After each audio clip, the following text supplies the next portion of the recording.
여러분의 가정이 까닭 없이 저주받고 있습니까? 오늘은 까닭 없이 저주를 받고 있는 이유에 대하여 말씀드리고 저주로부터 자유로울 수 있는 길을 가르쳐 드리겠습니다. 우리는 가끔 조상의 죄와 우리와는 직접적인 관계가 없다고 생각합니다. 그래서 왜 조상이 지은 죄를 우리가 회개해야 하는지 의아하게 생각합니다. 그리고 왜 땅과 집을 성지 작업해야 하는지 물어봅니다. 그리고 예수 그리스도를 믿기 시작하였고 주님이 모든 저주를 대신 십자가에서 감당하여 주셨으므로 나에게는 더 이상 저주가 없다고 생각합니다. 그러나 이상하게 까닭 없이 우리 가정이 저주로 허덕이고 있다는 건 느끼셨나요? 그렇다면 조상의 죄, 자기 집터 이 모든 것에 관심을 가져보시기를 바랍니다. 이것이 미신이 아니고 지극히 성서적임을 말씀드리겠습니다. 예레미야는 이렇게 회개하였습니다. 여호와여, 우리의 악과 우리 조상의 죄악을 인정하나이다. 우리가 주께 범죄하였나이다. 주의 이름을 위하여 우리를 미워하지 말아주시옵소서. 주께서 우리와 세우신 언약을 기억하시고 패하지 말아주시옵소서. 주께서 우리와 세우신 언약을 기억하시고 패하지 마시옵소서. 예레미야에 보면 조상의 죄를 회개하는 장면이 나옵니다. 조상의 죄를 회개하면 조상이 지옥에 있다가 천국으로 이동하나요? 아닙니다. 절대로 아닙니다. 그러나 조상이 지은 허물에 대하여 회개함으로 그 악한 영향력을 끊을 수가 있습니다. 그리고 조상이 지은 죄는 조상으로 끝나야지 왜 후손들이 조상의 죄를 자신의 것으로 인정하고 회개해야 하나요? 여기에서 우리는 공동체 언약을 생각해야 합니다. 조상이 자신을 머리로 하여 그 후손들과도 사단과 계약을 맺기 때문입니다. 가정의 머리와 계약을 맺을 때 그 후손들이 다 포함됩니다. 하나님도 언약을 맺을 때 너와 너의 자손들이라고 말씀하십니다. 특히 이스라엘 공동체는 우리라는 의식이 강합니다. 계속해서 자신들을 한 공동체로 인식합니다. 그래서 조상이 지은 죄를 우리 공동체 모두의 죄로 인식하는 것입니다. 그 가정의 머리와 약속을 맺었으면 그 후손도 그 약속 가운데 들어가는 것이기 때문입니다. 창세기 17장 7절 내가 내 언약을 나와 너 및 네 대대 후손 사이에 세워서 영원한 언약을 삼고 너와 네 후손의 하나님이 되리라. 창세기 17장 10절 내가 너와 네 자손과 맺는 계약은 이러하다. 너희 가운데 모든 남자는 할례를 받아야 한다. 우리나라와 미국과 동맹을 맺으면 우리 국민과 미국 국민은 서로 동맹을 맺는 것과 같습니다. 이것은 대통령끼리의 동맹이나 연합이 아니라 그 나라에 속한 모든 국민에게 해당하는 것입니다. 이것이 바로 나라와 나라 사이의 약속입니다. 이것처럼 우리가 하나님과 맺은 언약은 나와 내 후손에게 적용되고 사단과 맺은 언약은 나와 내 후손에게 적용됩니다. 하나님 나라와 언약을 맺었으면 그 의무와 권리 이행이 필요하고 사단 나라와 언약을 맺었으면 사단의 나라에 대한 의무와 권리 이행이 필요합니다. 우리가 죽어서 천국에 갈 때 심판대 앞에 섭니다. 그럴 때는 나의 죄에 대한 것만 물으십니다. 조상이 죄를 범했다고 해서 내가 심판을 받는 것은 아닙니다. 이렇게 우리는 지옥에 갈 저주를 예수 그리스도의 속량으로 면하게 되었습니다. 하지만 조상이 사단과 맺은 언약에 대하여는 자유롭지 못합니다. 한번 우리 집 이야기를 해보겠습니다. 나 자신도 예수님이 오셔서 십자가를 지시고 죽음에 들어가시고 다시 살아나시면서 모든 저주에서 우리를 해방하셨음을 인정합니다. 신학적으로는 믿는 자들에게 저주가 있어서는 안 되지요. 하지만 여전히 저주받는 일들이 현실에서는 일어납니다. 이게 무슨 일일까요?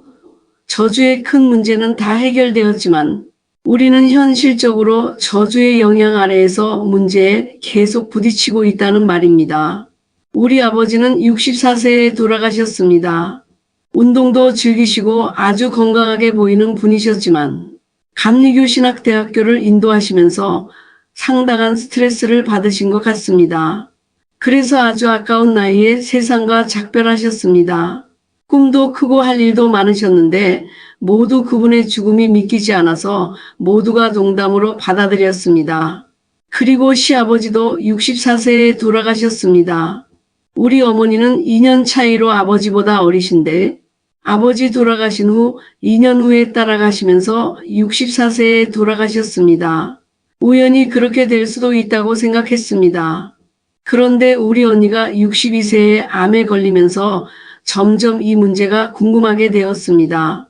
그래서 주님께 여쭈어 보았더니 주님은 우리 집안에 모두 64세에 병에 걸려 죽는 저주에 걸려 있다고 말씀하셨고 언니도 64세에 죽을 것이라고 말씀하셨습니다. 누군가 우리 조상이 우상 숭배를 해서 이런 저주를 받았던 것 같습니다. 비록 지금은 모두 목회자가 되었지만 그전에는 하나님을 대적하는 생활을 했을 것 같습니다. 나는 열심히 기도하였고 음식을 해날랐고 잠언 목사는 새벽 기도회가 끝나면 매일 성만찬을 인도하러 언니 집을 새벽에 방문했고 기도한다는 분들은 모두 와서 정성껏 기도하여 주었습니다. 하지만 64세가 끝나기 전 100일을 앞두고 언니 역시 천국의 집으로 가게 되었습니다. 3대째 목사의 집에서 이런 일이 일어나리라고 어떻게 생각할 수 있겠습니까? 다른 집은 몰라도 우리 가정만은 저주가 피해 가야 하는 가정이 아닐까요? 누가 어떤 범죄를 저질러서 이런 일이 일어났을까요? 나의 질문은 계속 멈추지 않았습니다. 그렇다면 주님의 해결책은 왜 이루어지지 않았을까요? 우리의 기도와 정성이 부족해서일까요? 미국에 이민을 1977년도에 와서 엄마 같은 존재인 언니를 먼저 떠나보내는 것은 너무 아픈 기억이었습니다. 그때는 성지 작업이나 언약 갱신 예배라는 것에 대하여 무지할 때였습니다. 그 후에 남은 자매 4명이 열심히 기도하여 64세에 죽는 저주를 우리 집안에서 끊어버렸습니다. 이렇게 조상의 죄로 인해 영향을 받습니다. 조상의 죄가 흘러내려오고 우리가 답습합니다. 때를 이어가며 보고 배운 것을 답습하고 습관화되어 있어서 조상의 죄로 인한 것이 아니라고 해도 자신들의 죄로 저주 가운데 들어가기도 합니다. 예수 그리스도가 우리가 정령 죽는다고 하는 저주를 해결해 주셨다고 해서 우리가 지금 죄를 범하는 것이 모두 덮어지는 것은 아닙니다. 지상에서 짓는 죄는 씹는 대로 거둡니다. 회개하고 거룩한 생활을 하지 않으면 여전히 죄악은 자라나고 있습니다. 예를 들어보겠습니다. 어떤 장로님이 바람을 피웠습니다. 그래서 아기를 낳게 되었습니다. 장로님은 크게 회개하고 주님 앞으로 와서 속죄함을 받았습니다. 그렇지만 그 아들은 여전히 자라나고 있습니다. 이 죄의 씨앗까지 없애버릴 수가 없었던 것입니다. 장로님이 완전히 자유하려면 이 아들을 죽여야 했을 것입니다. 그러나 여전히 이 아들은 바람 피운 여성이 키우고 있고 언제 어디서 문제가 터질지 모르는 시한폭탄과 같은 역할을 하고 있습니다. 또한 땅이 저주받음으로 저주를 받을 수가 있습니다. 사실 우리 집도 저주받은 땅 위에 세워지었는지도 모릅니다. 그래서 이 집에 이사온 이후에 문제들이 겹쳐서 생길 수가 있습니다. 어느 가정은 그 집에 이사온 후에 남편 권사님은 바람을 피우고 공부를 잘하던 아들 셋은 모두 학교를 그만두고 남편의 직장도 잘리게 되는 뒤틀린 일들이 일어났습니다. 제가 가서 기도하고 보니 먼저 살던 사람에게 뒤틀린 영이 있었던 것을 모르고 이사하기 전 먼저 사는 귀신들을 소탕하지 않고 집안을 성결하게 하지 않는 이유가 있음을 알았습니다. 먼저 가정에서 도박했다든지 아니면 마약을 투입하던 집이었다든지 동성연애를 했던 집이든지 그러면 그 이후에 이사 오는 사람들도 괴롭힘을 당합니다. 왜냐하면 이 집에 사는 지역 영혼 주인이 이사가도 그 집에 여전히 남아있기 때문입니다. 저는 오늘 여러분에게 땅의 저주로 인하여 그 집안이 저주받은 말씀을 드리려고 합니다. 땅이 사람의 죄로 인하여 저주받은 후 사단의 권세가 다스리고 있습니다. 그래서 아무리 노동해도 그 수고에 합당한 열매가 맺지 못하도록 엉겅퀴가 우리를 괴롭히는 것입니다. 저희가 경기도에서 개척교회를 섬길 때였습니다. 신문기자로 일하다가 반정부 운동으로 잡혀 들어가 고문을 많이 받고 감옥에서 나온 어느 기자가 우리 교회 앞당에서 돼지를 키운다고 시골로 들어왔습니다. 그는 좋은 품종의 돼지를 외국에서 사들여서 매일 운동도 시키고 좋은 사료도 주고 해서 새끼를 많이 낳으면 돈을 벌 수 있을 것이라는 희망을 품고 있었습니다. 바로 앞이 우리 교회라 교회에 출석하며 열심히 신앙생활도 하였습니다. 그런데 돼지가 새끼를 낳으면서 모두 죽은 새끼를 낳는 것이었습니다. 우리는 그 돼지 새끼들을 붙잡고 기도를 열심히 하였으나 모두 죽어버리고 그 집은 돼지 사업이 망하게 되었습니다. 그리고 그 후 딸도 하나 죽었습니다. 알고 보니 그 땅이 저주받은 땅이었습니다.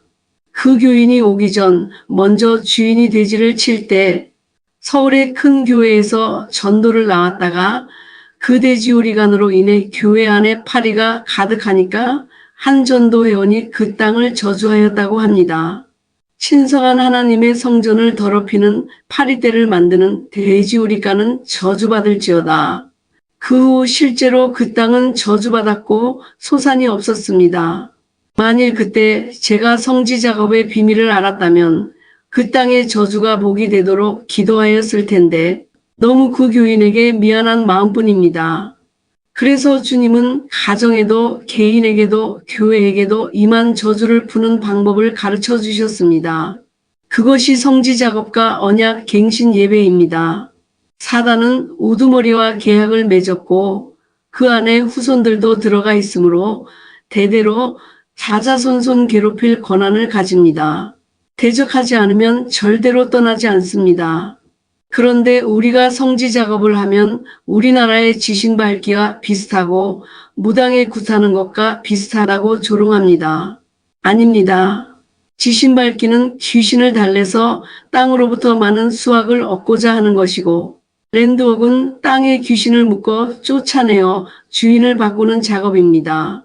무당도 귀신을 달래고 타협해서 내어 쫓는 것이고 랜드웍은 십자가의 능력으로 귀신을 묶거나 내어 쫓고 그 가정의 주인을 주님으로 모시는 예식입니다. 하나님이 직접 가르쳐 주신 이 비법이 성경에도 나옵니다. 여호수아가 여리고 성을 입성하기 전 땅 밟기를 하는 것 또한 엘리사가 소산이 없는 땅에 소금을 뿌리는 행동, 마라에 쓴 물을 나무를 던져 단물로 만드는 건 모두가 성지 작업의 일면입니다. 여러분들도 저의 동영상 가운데 랜드웍에 관한 동영상을 찾아서 보시고 가정에 적용하기를 바랍니다. 하나님이 저에게 영적으로 그 가정에 들어갈 때 그 영적 상태를 보여주시는데 정말 많은 벌레와 뱀들, 음란의 영들이 우글거리는 것을 보여주셨습니다. 한 예를 보여드리겠습니다. 충청도로 랜드웍을 갔을 때입니다. 집 안에 들어서자 아주 우아하고 부유한 집이었습니다. 그런데 주님은 그 집에 들어가자마자 저에게 이 집에 폭력의 영과 음란의 영이 있다 라고 말씀해 주셨습니다. 벽에 가족 사진이 걸려 있어서 보니까 남편 되시는 분은 아주 경건한 분으로 이 가정을 지키고 있는 분 같았고 아내는 어느 교회의 전도사로 사역하고 있었습니다. 도저히 이 집과는 어울리지 않은 영들이 이 집에 있다고 주님이 말씀하셔서 그 전도사님에게 말하기가 거북하였습니다. 그래도 주님이 말씀하시는 거니까 한번 물어보았습니다.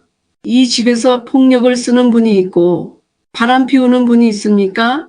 라고 묻자 그 여전도사님은 자신이 폭력을 아이들한테 자주 쓴다고 하였습니다. 어렸을 때 자기 아버지가 자신을 그렇게 폭행했는데 자기도 자녀들에게 폭행하고 있다는 것입니다. 그러나 음란의 영은 자기 집에 없다고 잘라 말했습니다. 그래서 예배를 드린 후 그 여전도사님의 손을 붙잡고 기도해 드리는데 손을 통해 낙태를 2번 했음을 알게 되었습니다. 그래서 제가 낙태하신 적이 있나요? 라고 물어보니까 낙태를 2번 했습니다. 왜 낙태하셨나요? 남편이 하도 바람을 피워서 너무 미워서 우리 아이를 지워버렸습니다. 라고 대답하는 것이었습니다. 집에 들어올 때는 음란의 영과는 상관없다고 한 사람이 자기 입으로 남편이 바람피운 것을 고백했습니다. 남편이 큰 건설회사 사장인데 이곳저곳에 건물을 짓는 관계로 출장이 잦고 그곳에서 여러 여자를 바꾸어가며 바람을 피웠다는 것입니다. 우리가 아무리 자신의 잘못을 숨기려고 해도 주님 앞에서는 숨길 수가 없습니다. 주님의 눈은 벌거벗은 것 같이 적나라하게 들여다보고 계십니다. 겉으로만 경건한 척하여도 사단은 틈을 타고 들어와서 노예로 삼고 조상 때 누군가가 사단과 계약을 맺었다면 그 후손들도 고통을 당하게 되어 있습니다. 여러분의 가정이 신성한 하나님의 성전이 되도록 청소 작업을 하게 되기를 바랍니다. 사람만 잘 믿는다고 되는 것이 아니라 땅과 집도 성결하게 하는 이유가 여기에 있습니다. 언약 갱신 기도문을 마지막으로 남깁니다. 다시 재헌신하고 사단과의 계약을 파기하고 저주의 고리를 과감하게 끊으시게 되기를 기도합니다. 은혜롭고 자비로운 하나님, 예수 그리스도의 피로 구속받은 하나님의 자녀인 저는 저주를 초래하게 한 나와 나의 조상이 지은 모든 죄를 미워하고 회개합니다. 모든 종류의 우상 숭배, 미신, 잡신을 섬긴 것, 굿, 다른 종교를 믿은 것, 마술, 주술, 사술, 점과 점성술에 참여한 것, 악령에 의한 마법, 사주팔자를 본 것, 관상, 궁합을 본 것, 점, 제사, 간음, 호색, 타인을 학대한 것, 미움, 살인, 기만, 거짓말 등의 죄를 회개하며 주 예수 그리스도를 통한 하나님의 용서와 죄 씻음을 구합니다. 나와 나의 자녀들을 조상의 모든 죄와 저주로부터 분리시켜 주옵소서. 은혜로운 주여, 예수 그리스도의 피를 아버지와 어머니 가게에서 각각 일어난 모든 죄 위에 뿌려 주옵소서. 주 예수 그리스도의 피의 권세로 내 가게에 임한 모든 종류의 죄의 결과 및 저주를 차단하고 제거합니다. 아버지와 어머니의 조상 죄가 나에게 영향을 준 모든 종류의 가계의 속박과 사단과 약속을 맺은 모든 계약서의 효력을 예수님의 이름으로 차단합니다. 나의 가계의 모든 식구가 하나님의 형상으로 지음을 받은 하나님의 걸작품으로서 하나님이 나의 가계의 주인 되심을 예수 그리스도의 이름으로 선포하노라. 만약 나의 조상과 후손이 하나님 외에 다른 신들을 숭배하고 사탄에게 헌신한 것과 사탄과 어떤 종류의 계약을 한 것은 예수님의 이름으로 회개하고 모든 계약과 헌신을 취소할 뿐만 아니라 지금까지 사단이 소유하고 있는 계약서를 파기하노라. 이를 통해 사탄이 나의 가계를 공격할 수 있는 모든 법적 권리 및 그 효력을 박탈하고 무효임을 선포하노라. 이제 나는 나의 가계를 대표하여 나의 가계의 모든 가족의 영과 혼과 마음을 온전히 하나님께 헌신하노라. 나와 나의 후손은 하나님만 섬길 것을 맹세하노라. 나는 하나님이 기뻐하시는 거룩한 생활을 할 것이며 과거의 죄, 현재의 죄를 모두 미워합니다. 하나님 아버지, 나와 나의 가정을 조상의 죄악 및 저주로부터 해방시켜 주심으로 인해 감사드립니다. 이 시간 죄와 저주와 사탄이 점령했던 부분을 성령으로 채워주시기를 기도합니다. 나사렛 예수 그리스도의 이름으로 나의 삶 및 나의 가정을 축복합니다. 나와 나의 가정 안에 새로운 성품이 심어지고 자라게 하옵소서. 나와 나의 가정을 의의 병기로 주님 앞에 재헌신합니다. 그리스도의 새 언약의 백성이 되게 하옵소서. 성결케 하시고 하나님이 소유한 거룩한 성전으로 세워지게 하옵소서. 이 모든 말씀 우리를 새 언약으로 불러주신 예수님의 이름으로 감사하며 기도합니다. 아멘.